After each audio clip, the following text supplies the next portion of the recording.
All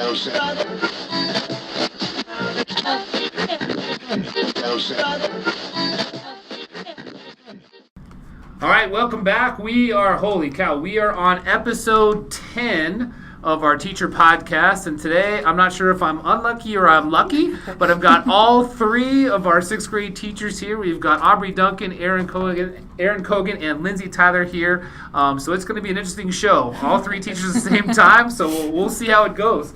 So I'd love to hear from each of you. How did you guys get your start in education? I'll start. Lindsay Tyler here.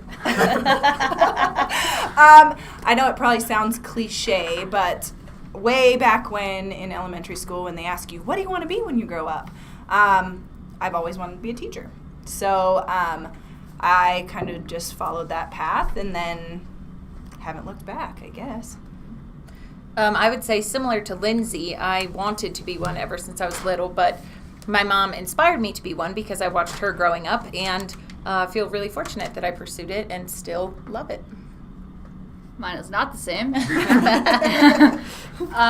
high school, I had to take an elective, and one of my electives that I chose was to go and work at an elementary school for a whole semester and be like a student teacher. And from there, I really enjoyed it, so I stuck with it from there. Oh, I didn't know that. I don't either. Yeah, see, find out something new every day here on the Old Teacher Podcast. All right, now you guys do a really great job with this. As evidence, shout out to the sixth grade team. You guys got 7 stars today. How do you guys build classroom community? In sixth grade, I guess it's really important for us to make sure that we treat our sixth graders like humans, I guess. I don't know. They don't want to be treated like babies anymore. So we respect that, and we encourage them to be a part of everything that we do. So we start the year off by coming up with classroom norms as with our sixth graders. I would say, like Lindsay said, it's built on a lot of trust, and I think that they see us be transparent, so they appreciate how much we take their buy-in and value their input. We revisit things a lot, so if we're seeing that behavior or anything is not going the way it should in the classroom, then we prototype something new on a regular basis. I would also say that we are very real with the kids. Like she said earlier, talking to them like they're adults. If we feel like they're doing something that they shouldn't be doing, we pull them aside and have a very real conversation instead of babying it or giving them a lot of chances. We just have very real conversations about, okay, this is what's going to happen if you continue to act this way. And I think that's really beneficial for them. And I think they're like budding middle schoolers, so prepping them for what life like as a middle school. It's not a jump from, going like baby, as you guys said, to like adult. There's like that little transition period. And you guys do a great job with that. Something else you guys are really good at is celebrating your students. Again, with budding middle schools, it's already hard to motivate some of those kids. So tell me a little bit about how you celebrate your students. I would say same as with management, we have to change things up a lot. They're sixth graders, especially now they're at the end of their year, and novelty of a lot of things has worn off. They earn epic stickers and they earn class parties, but being that they're ready for middle school, it is kind of challenging. So today, on a whim, we're giving them a surprise reward for the whole team hitting their 7 stars. We like to make celebrations meaningful to them, and we have found that keeping everything status quo always, sometimes they kind of need a change up. I agree. Good answer. All right, so I'm interested to hear, what is something that has greatly influenced your teaching? Ooh, man. Other than Robin Hunt. Yeah. Well. I think most of us have, close to 10-ish years. We're getting, from maybe 5 to 10 years under our belt. And I think what has impacted me the most, and it always is what impacts me the most, is the people I've worked with. I've learned in my 11 years of teaching from such a variety of teammates and leaders that I think that the knowledge that you learn from every single person that comes into your life, kids included, is absolutely immeasurable. I was going to say the same. Having teammates that are supportive and are a good balance. So we have emergenetics. Our emergenetics profiles, I don't know how well the parents are, how familiar they are with it, but we are a very well-balanced team, and I would say that the people I work with, I would agree, influenced me the most. Teach us a lot. Yeah. So for those of you not familiar with emergenetics, it's like 3 peas in a pod. That's pretty much how it is. Complementary piece. All right. Yeah. So now are some tough questions here. So what is your what sound, noise, or smell do you love? For me, being a new-ish mom, I guess I'm not new, but my daughter being 3 and my son being 1.5, my favorite sound in the world is when my kids are laughing and playing together. Yeah. Baby giggles are good. Yeah. For anyone. Yeah. I would say my favorite smell is vanilla. Ooh. Vanilla. Least fave. Dang. I would say really not very creative, but I listen to music all the time. So my favorite sound is just having music on all the time. Oh, that's interesting. All the time. Tell me this. Room, desk, car, none of the above. What do you clean first? I don't know why you're all looking at me like that.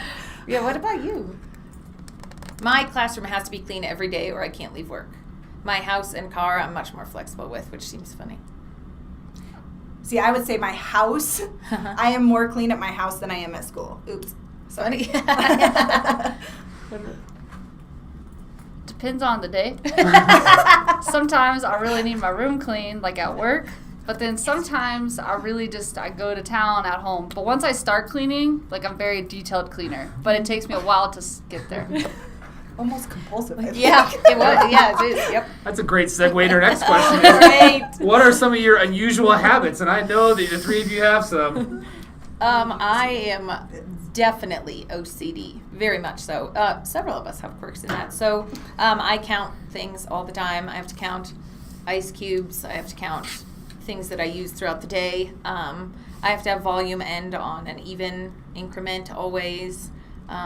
That's not weird. Everybody does that. Yeah, see? That's what I'm saying. I have to, if I step on a crunchy leaf with my left foot, I have to with my right foot because I'm off balance. Yep. I'd like to think I'm normal. Yeah, no, you're I don't just have any boring. problems. Yeah. I'm pretty. Nothing? I'm normal. Well, okay, wait, Erin, you tell yours. You Okay. have some. So whenever I hear certain words, for whatever reason, I don't know what I do to pick out the word, but then I start counting the letters on my fingers until it goes back and ends on my thumb. It doesn't. You can't even. I Explain can't even clearly. explain it. Like I'd Because have to show it. Even that doesn't make Yeah. sense. So if anyone though. wants to come ask, I can show you. That's right. The visual is not good on the podcast. Still not helpful. Yeah, not So I much. count letters in words Lindsay with my fingers. Lindsay probably has some. We can't think of them on the spot. See? 'Cause That's I'm what her normal. unusual habit is. She does not talk about her unusual habit. Yeah, exactly. All right, so along with our design thinking and just with our kids, we want to teach them to be able to fail on a regular basis. What is your favorite failure?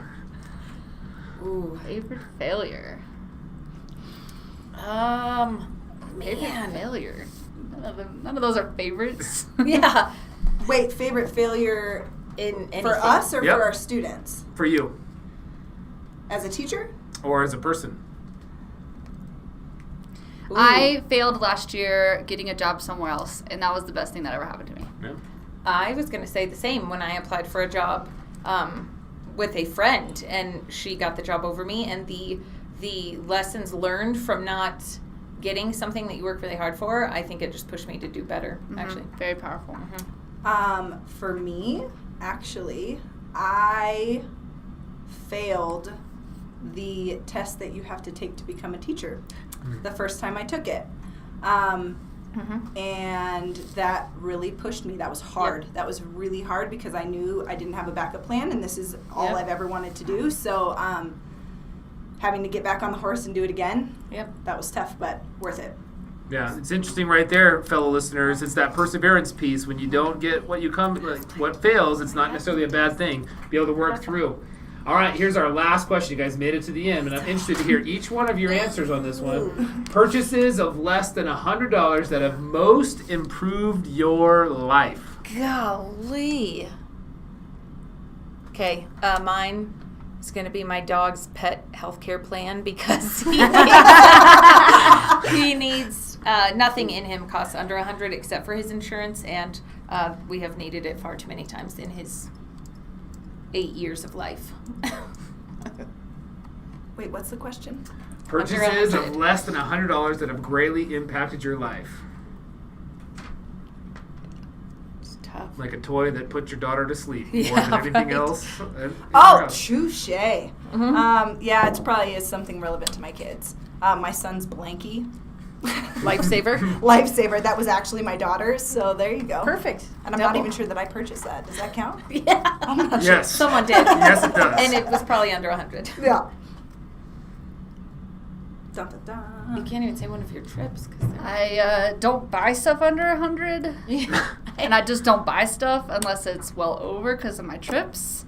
So I could be very matter of fact about this and say I have to buy inhalers, and those save my life sometimes. So there's that. There you go. Yeah, I would say food. I'd say food. Yeah, right? That's true. Yeah. Yep, our budget is well under about $200 a month, so that's pretty close. That's right. Yeah. And it has greatly impacted her life just with her health. Yes. All right. Well, again, these guys are super busy, so thanks for taking your time out there. This has been one of the most entertaining episodes we have, and almost the most hectic. I'm going to have to go sit and have some quiet time now. So thanks again. Hope you guys tune in next week. You never know who it's going to be, so we'll tune out from there.